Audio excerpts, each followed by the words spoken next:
From outer space, a sunrise illuminates planet Earth. Imagine, build, include. Ability Summit 2022. Tackling the disability divide and bridging societal gaps to inclusion. Rylan Rogers, R.C. Carter, Veronica Mulenga, Scott Watkin, and Whitney Quisenberry. Rylan Rogers. Good day, everyone, and welcome. I'm Rylan Rogers, Disability Policy Advisor here at Microsoft, and I'll be the facilitator for today's session. I'm thrilled to have the opportunity for this conversation to really learn about efforts that are tackling the disability divide and bridging societal gaps to inclusion. The projects that we'll dig into today give us some things to think about and opportunities for all of us to contribute.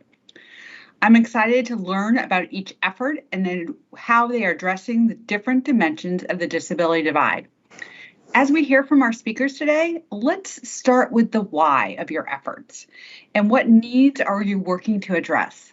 Veronica, would you be willing to start us off? Veronica Mulenga. Hi there, Rylan. Thank you so much. I'm Veronica from Creating Connections at SeeAbility. SeeAbility is one of the oldest disability charities in the world, and we aim for people with learning disabilities to live, love, thrive, belong as equal citizens in society. We provide ambitious and creative social care support, and we strive to make inclusion a reality through our innovative programs. And one of those programs is Creating Connections. It was initially set up as a rapid response to support those hardest hit by isolation due to the pandemic.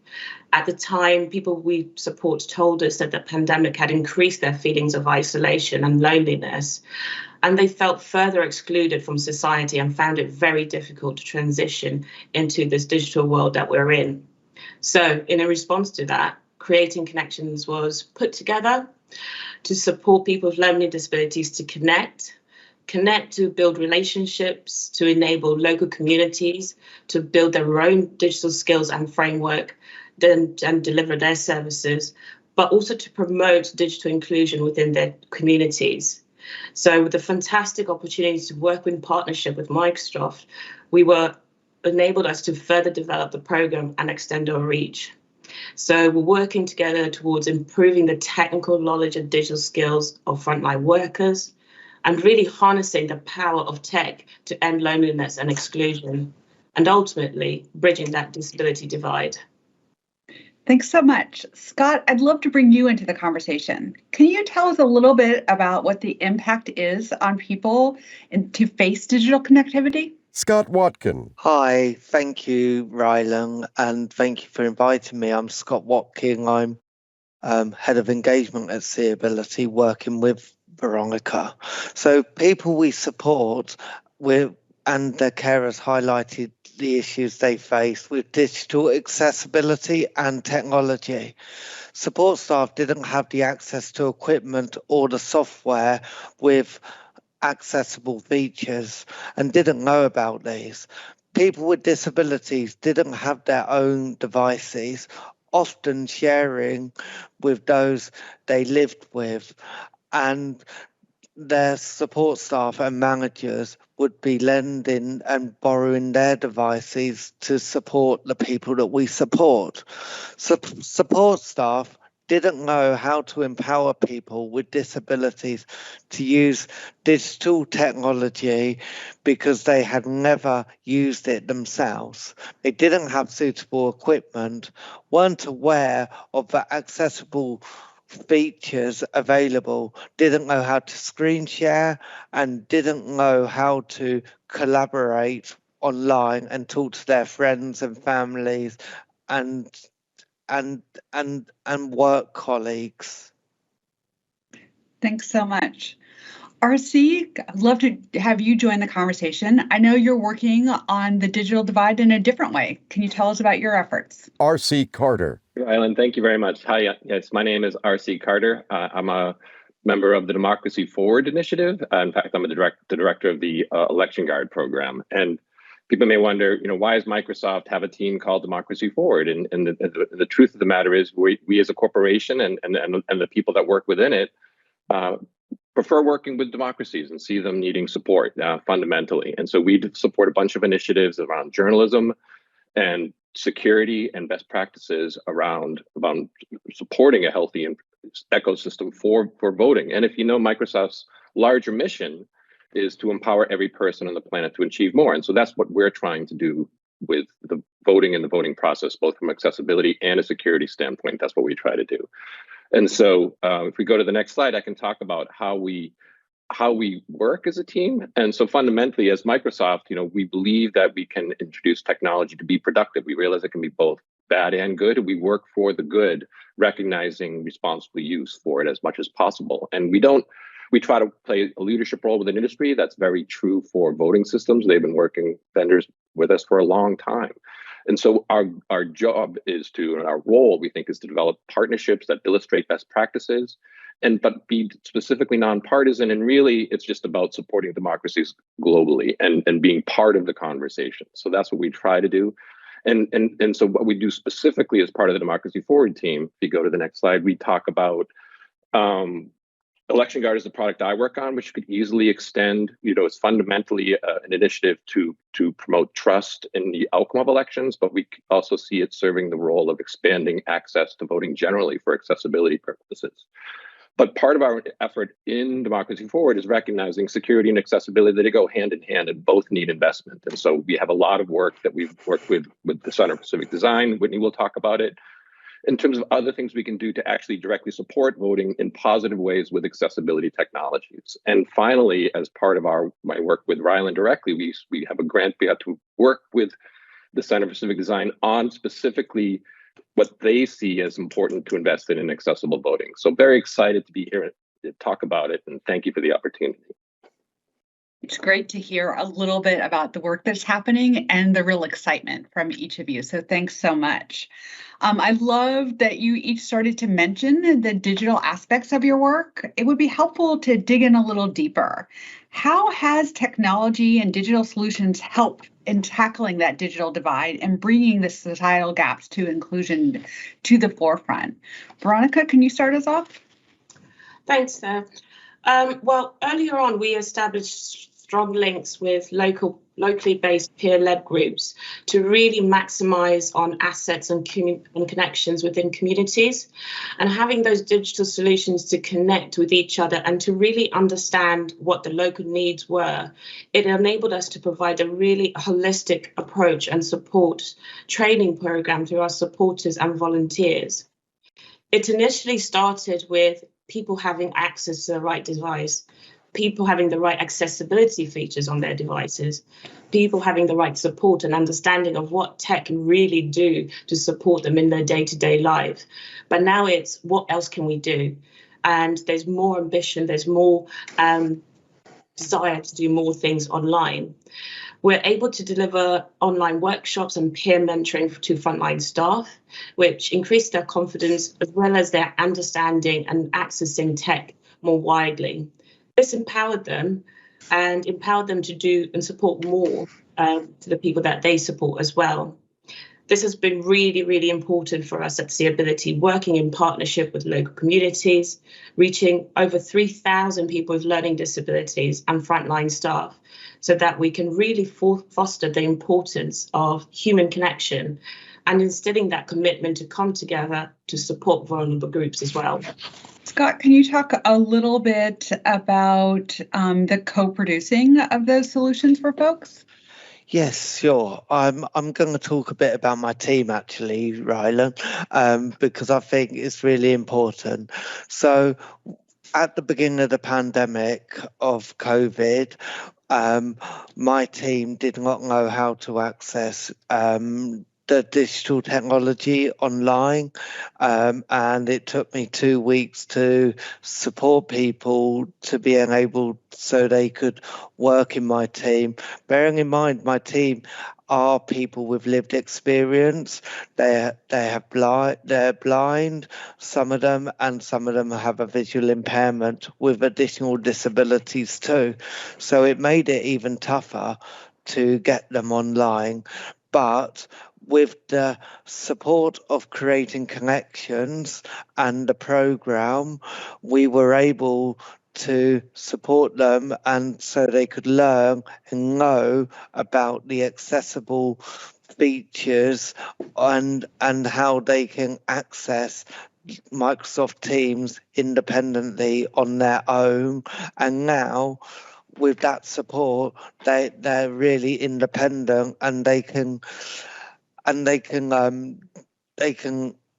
access Teams on their own, and I don't have to tell them what to do anymore, and support them through that, because they just can do it. And that's all thanks to Creating Connections. I love to hear the impact and the difference it's making. That's so great.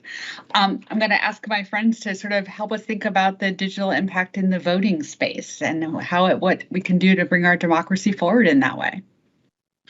Whitney Quisenberry. Well, so I think that's me. Thanks for joining us, Whitney. Please introduce yourself.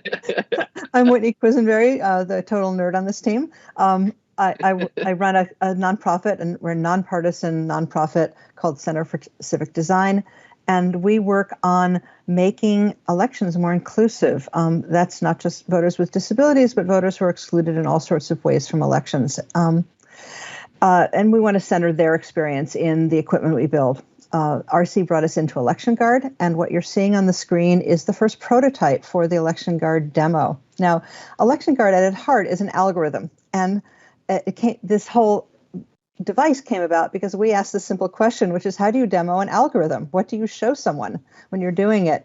And RC being RC, he dived in and said, we have to make it beautiful. It can't just be a laptop, that we sort of walk through a couple of interactions with. It has to be something that really shows what the experience could be. And what we ended up with was this beautifully designed voting station from Tucker Veermeister, who's the designer of the OXO Good Grip. Some of you might have heard of them. And we had a project that we had worked on that we called the Anywhere Ballot, which was designed to be as clear and simple and a ballot marking experience as possible. And so we put those two together, working with VotingWorks, and came up with something that we think is as elegant outside as the algorithms are inside. When you move on and look a little bit closer, some of you may recognize what you're seeing on the screen as the Xbox Adaptive Controller, which is sitting on the base of the device. We wanted to build on everyday experiences and expectations of voters with disabilities rather than trying to invent something new. And that led us to the Inclusive Tech Lab and the idea of this. But we also didn't want to just drop it on the desktop like it's some old laptop keyboard. So it got built in because voting systems are a kiosk. They're run in public. They have to be kind of locked down. And although this was designed to be a demonstration, not a final voting system, we wanted to show that it's really possible to have a controller that helps people mark their choices on the ballot without having to bring their own technology to the polling place, and being able to do it really, really smoothly. When we tested it, both with people who had experience of games and not games, I mean, there are some people who'd never tried gaming, but they saw these big paddles and they just thought this must be something interesting. And they just started trying it, sort of very unafraid of approaching the system. And the big round buttons were easy. All you had to do is make sure they got move and select right, which one moved you forward, which one selected. And one of our participants was someone who has MS, or her manual ability comes and goes, and she was like, this is great. I just feel like I'm not being shoved in some medical device. It's just something that's fun to use. And frankly, people don't often say to us that voting is fun. Important maybe, but not fun. Another thing that we've been working on is the problem of audio. When we did that prototype, we actually didn't have much audio in the system. It was just too much to put together for a quick demo. But we've been thinking a lot about how complex a ballot actually is. When you try to navigate it, you have to make selections and so on. It's really pretty complex, and it's especially complex if you can't see the visual feedback and you have to get it all through a single audio stream. And it's not like we're plowing new ground in audio, but thinking about what the phrasing is and what the timing is. And we got to put that to work in ranked choice voting. We were partnered on that with the Ranked Choice Voting Resource Center, who wanted some best practices for accessible voting. We worked with people who were both blind and had various kind of cognitive and attention disabilities, because we thought they were the most stressed and would be most helped by the audio. And we put together this incredible script because we couldn't figure out how to build the audio and be able to adjust it fast enough to be able to test with it, right? And to be very flexible and very interactive with it. We had planned on doing this on an in-person workshop. Alas, we did it in June of 2020, and it all had to move online. And the idea that we came up with was doing something we called Wizard of Oz, like don't watch that person behind the curtain, right? So we had a multi-person team being the computer, and we recruited some people we'd met through various other usability testing who we'd know would be comfortable online, because we didn't want the interacting online to be a challenge. We had 3 people on our end, one to sort of run the session and take notes, one person to run the visual interface so we could all keep up with where we were, and one person to be the voice of the computer, live in person. What you're seeing on the screen is her script. For every step in the ballot, what would happen next? What would she say next? And how would that work? You might have Siri or Alexa. We had Anna. We set it up so she could be interrupted. Let people skip through as quickly as they wanted to be. They had a range of sounds that they could say for a button, for an error message. We actually got to experiment with that. And one of our participants actually didn't realize until we broke character for a moment, and she said something, that they were actually listening to a person and not a computer. So I just want to give you a little view of what this looked like in Zoom, which was he had the interface up on the screen. We were using ranked choice voting, which is even more complicated than just voting. It's just harder. And we had the participants phone in, right? So they didn't need to see the screen. So they were just on the phone. And meanwhile, we were all making it work. I was actually the person who was the computer. So if they said down, I would press the down button. If they said select, I would press the select button, just doing exactly what they said. And I think rather than try to explain it anymore, I'd love to just play a quick little video clip that shows you a little bit of the voicing and how it worked. We'll be starting from exactly at this point. Jin Chun, Federalist, is not ranked. To rank candidate, press select. To continue, press down. Select. Jin Chun, Federalist, is ranked number 1. To remove ranking, press select. To continue, press down. Select. Jin Chun, Federalist, is not ranked. To rank Down. candidate, Emma Jane Patterson, Populist, is not ranked. To rank candidate. Well, now that you have us all fascinated about the work that you're each doing and the how and the why, we'd love to dive even deeper. What else do we need to know about the how and how the impact is happening? We'd love to start with you, Veronica, to tell us a little bit more. Absolutely, Riley. The impact is absolutely crucial. Yes, having access to a device and support during the pandemic and after has helped reduce separation and isolation.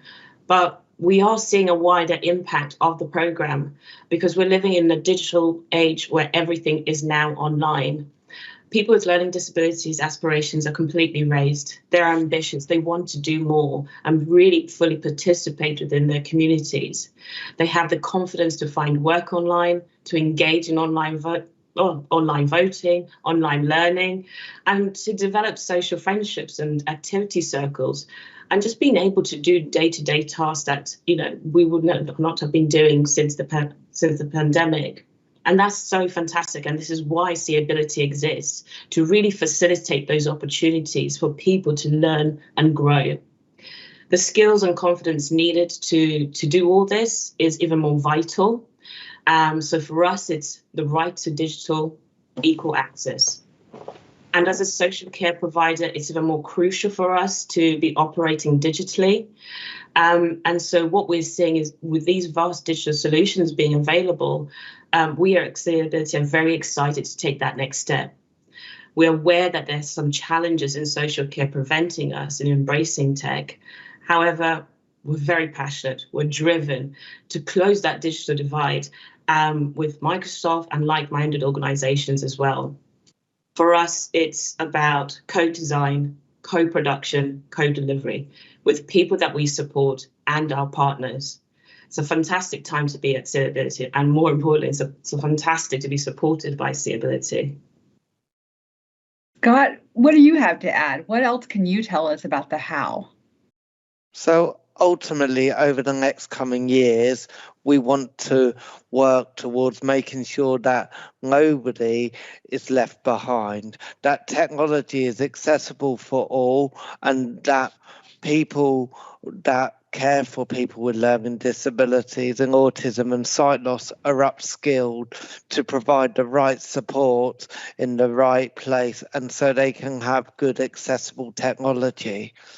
And as members of Learning Disability England, they were very clear that efforts needed to happen to promote and develop accessible technology that respects diversity and works for people.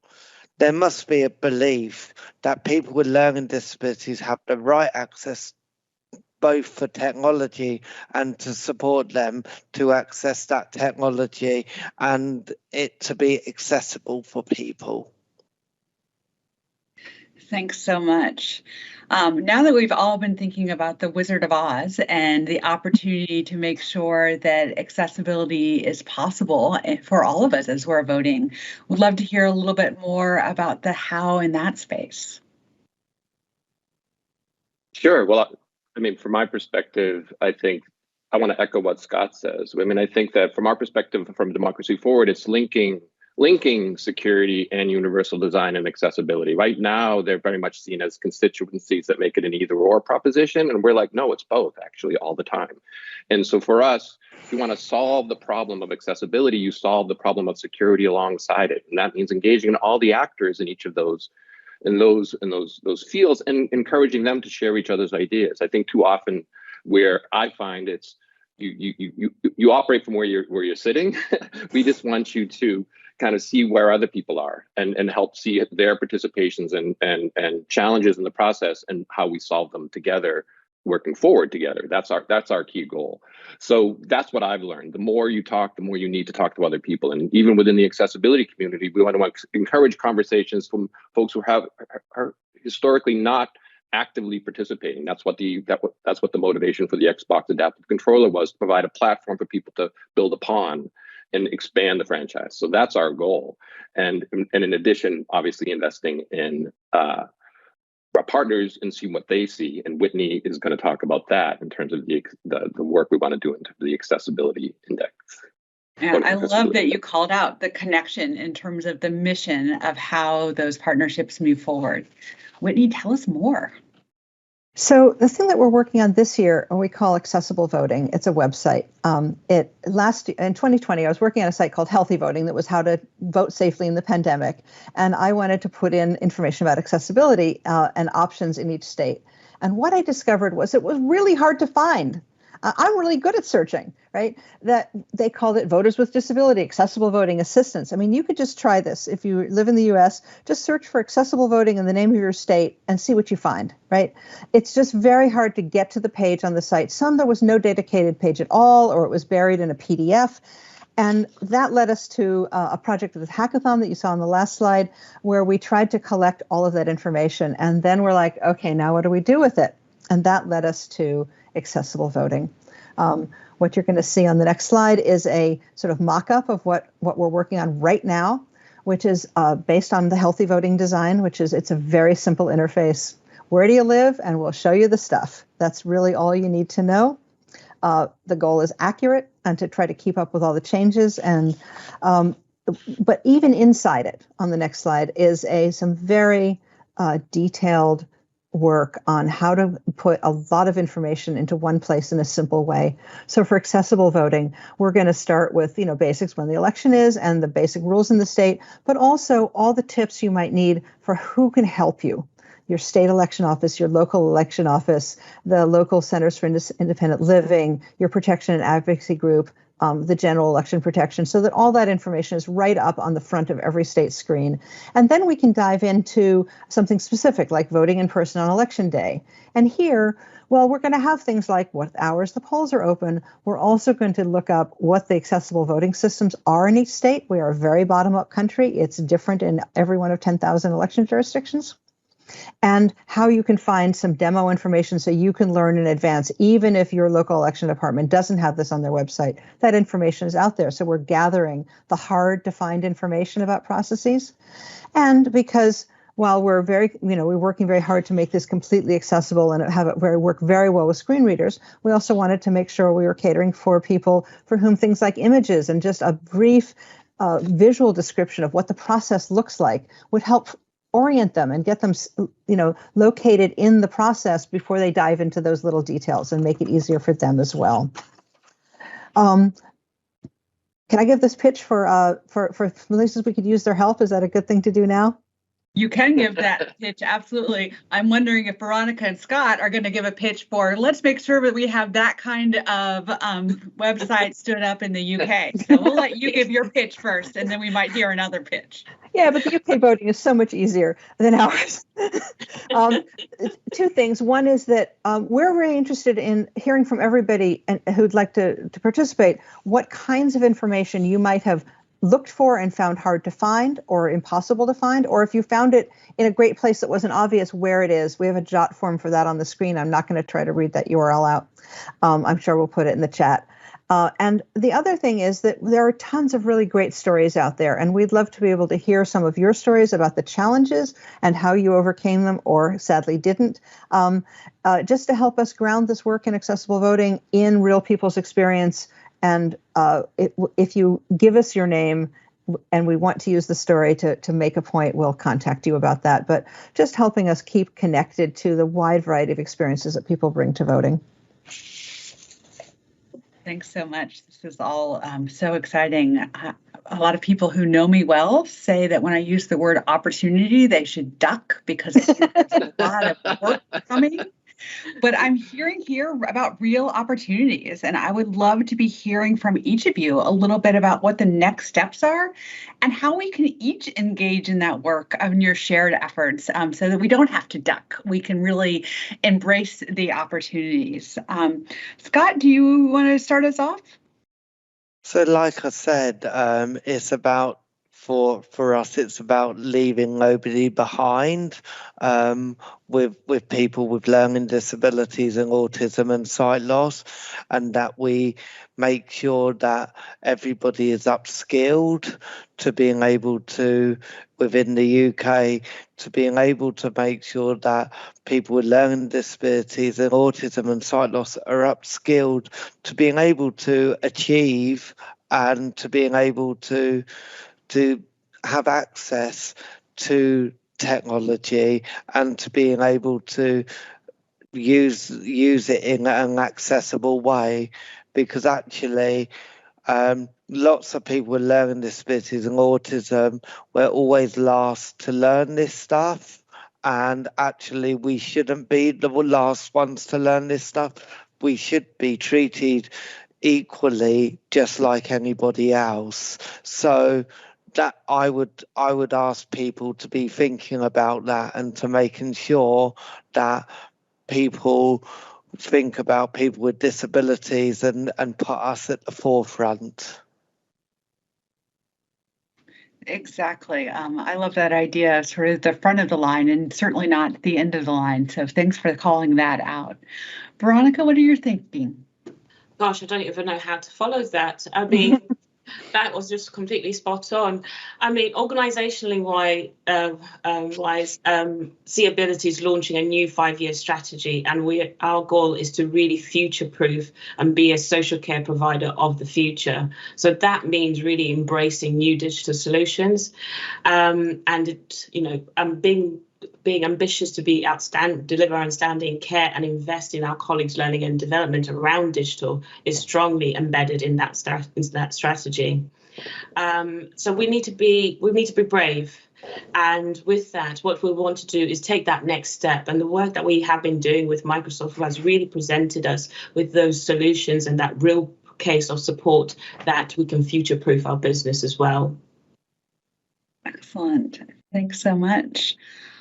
RC or Whitney, what can you tell us about next steps and how we can engage? Well, I just want to echo what Scott and Veronica said. That's exactly right. They articulated. That's for me as a longtime product person, learning to embrace universal design and solving problems all the way. Before, you would actually try to solve 80% of the problem, and as a result, you solve no one's problem. And I feel like this is going, and that's my big learning here. And so it's really about encouraging those other voices to step forward and giving them the chance to kind of express what their, as Whitney said, stories are and what we can do to help. Whitney, do you want to please finish that off for me? I think you would say it even better.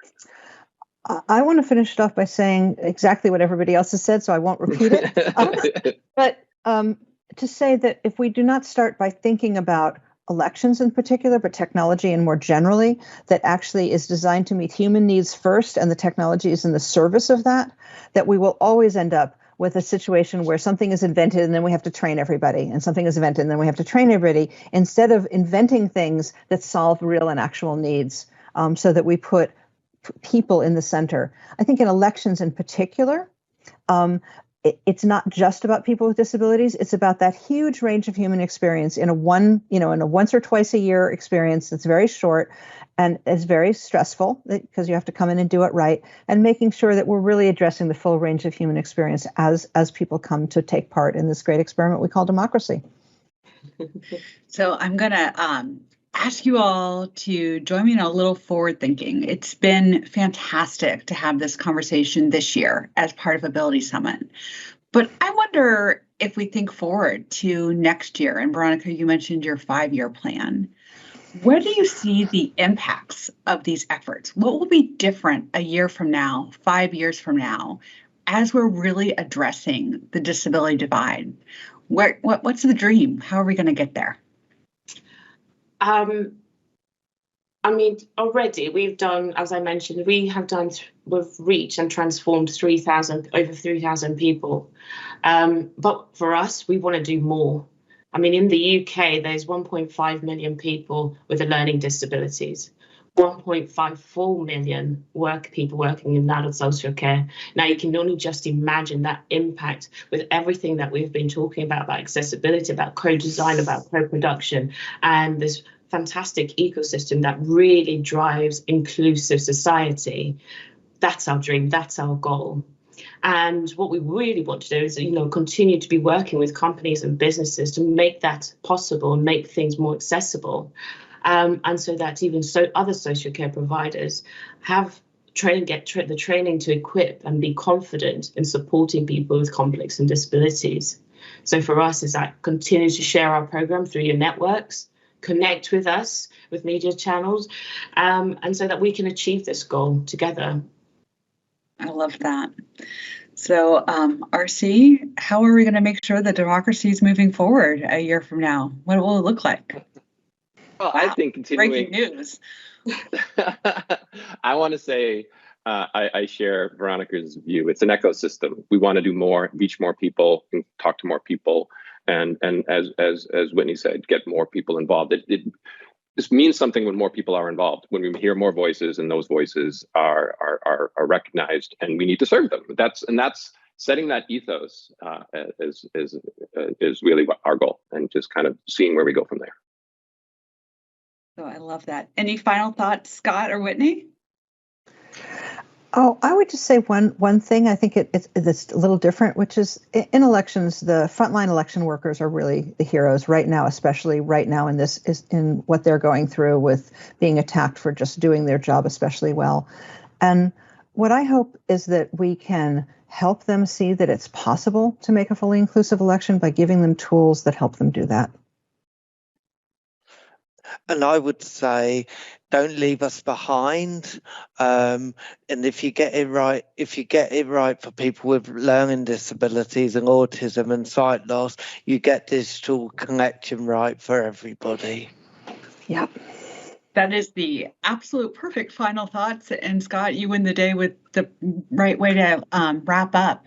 I want to say the thing that I want to call out for all of our listeners today is I want to say clearly that you hear here that we want you to be involved in these efforts, that your voice is needed, your engagement is needed to help get to those goals, whether they're 1 year or 5 years from now. So I'm grateful for the opportunity to have this conversation today, to really dig into tackling the digital divide and bridging societal gaps. And I'm grateful for the time that each of you have spent with us today. So thank you very much.